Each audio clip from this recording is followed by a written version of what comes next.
So I'm running my testng.xml. So based on my browser parameter value in the testng, so we can call this concept as a testng parameters. Okay, you can write you have to write parameters manually once testng.xml is generated. So here I'm writing parameter name is equal to browser1 and value is equal to Firefox. So here I'm writing @parameters. So why we will write @parameters means if you want to read input data from the testng.xml, whatever parameter name that you have given, you have to mention it here. So that browser1 value, it will be automatically passed to here. And so this is the condition we already know. Based on your browser condition, it will be launched on the corresponding browser. So let me run my program. So this time the browser1 value contains Firefox. So my program will be executed on Firefox browser. See, it's executing on Firefox browser.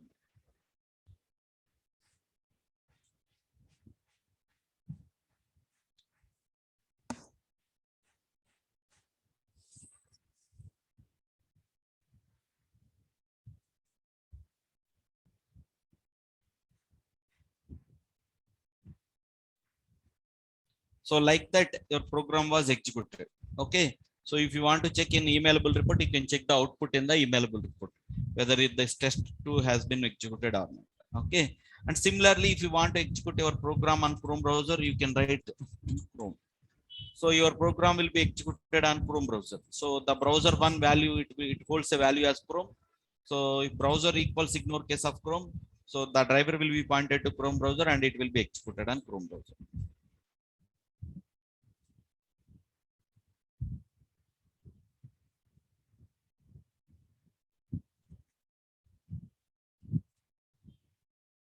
See, it's executed on Chrome browser now. Okay, I have not changed anything. So what is the advantage of @before test? So launching of browser conditions and everything I have separated. In the @test, we have written main logic, set of driver instructions. The after test, we have done just closing of the browser. Okay. So today's class, the summary is what we have learned. Let me put it in the notepad. So in day 6, in day 7, okay, what we have learned, day 7, day 007. Data provider compatibility testing, browser compatibility testing. Data provider concept, browser compatibility testing we have learned. Reading of input data from Excel.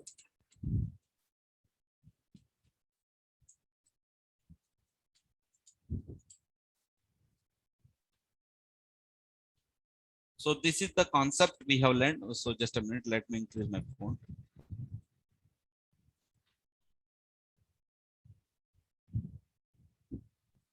So this is the concept we have learned. Okay. So in this one, what is the concept that we have learned? How to read input data from the Excel and storing it to the data provider object array. Okay. So what are the supporting class files we are using? Excel util package. So this is the Excel util supporting package we are utilizing.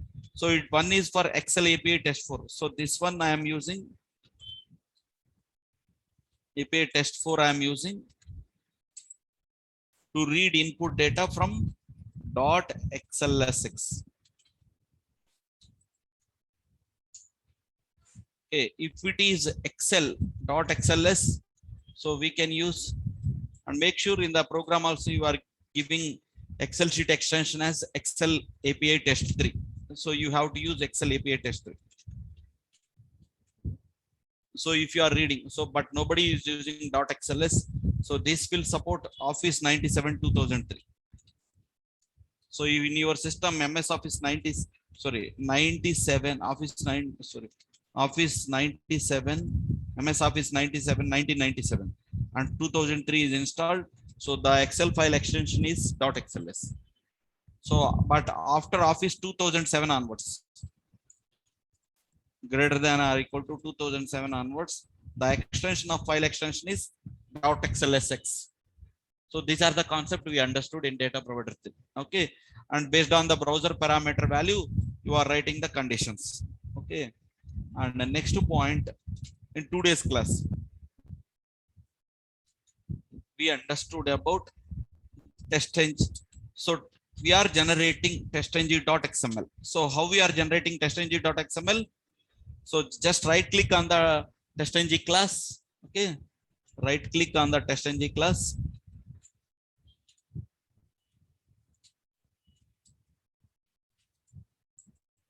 And convert to TestNG.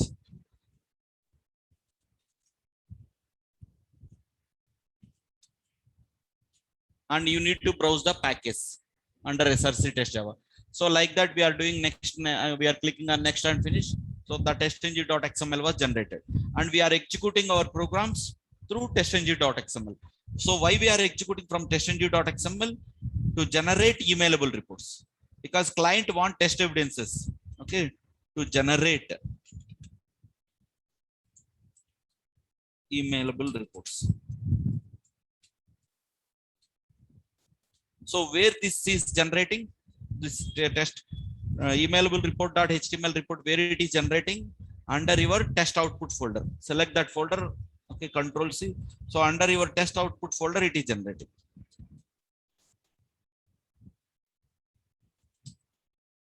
Test output folder. Okay, so that's what we understood from the first program, test example. So second program, what we understood? So we understood about @before test. Okay, and we here also we understood how to write reporter.log statement. Reporter.log statement. So we are writing like this, right, within the double quotation. So we understood this one. In the second program, we understood the importance of @before test and @test and @after test. So generally in the @before test, launching of Chrome browser we will write, and @after test, closing of the Chrome browser we will write. Right. And the last concept what we have learned about @parameters. Okay. So where we are creating our TestNG parameters?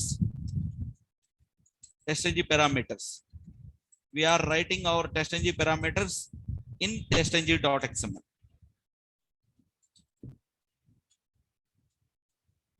Okay, in the testng.xml. See here we are generating. If you'll go to here, my src test.java. So here we are writing like this, right? So in the testng.xml, we are writing the testng parameters like this. So we are writing this one. And to read these testng parameters in my program, what I am doing? I am writing @parameters. That's it.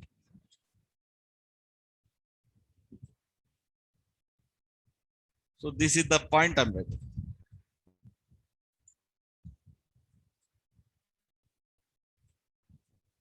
So like that in your testng, in the testng program, to read input data from the testng class, we are writing @parameters. So like that we could able to read the testng parameter values from the testng.xml, and we can able to implement browser compatibility testing in the @before test section. So like that we understood today's concept. So this is the summary of today's concept. Okay, so 1 second. TestNG XML concepts and okay, data providers 3 lab.